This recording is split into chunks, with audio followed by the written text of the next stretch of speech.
So parents, caregivers, trusted adults, it's been a long 6 months.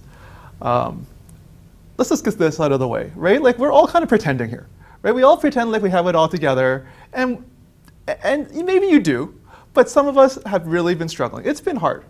And even as we're looking forward to September and we're thinking about going back to school, some of us are probably pretty relieved because it's like, oh, thank God I get a bit of a break.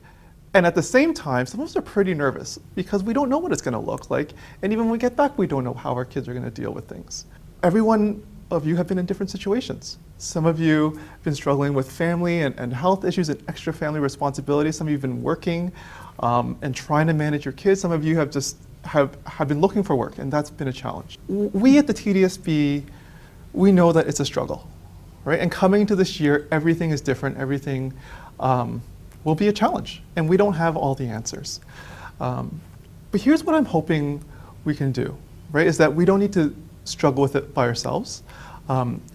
As parents, you're working together, right? As teachers, we want to work with you. As social workers, as other support services, from the caretaker to the office administrator to your principals. We're really hoping that as a community, we can work through this together.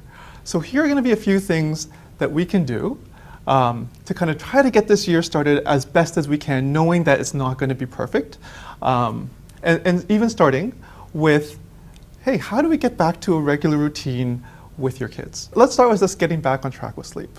I don't know what it's been like for you, but I know many people generally just struggle with sleep. And so how can we start getting our kids back to a good time for sleep? One of the things we can do is just start pulling it back 15 minutes earlier, 20 minutes earlier, and we start building that back in a week or two beforehand so that when we get ready to get back to school, they're kind of in that range where they're getting good sleep throughout the night.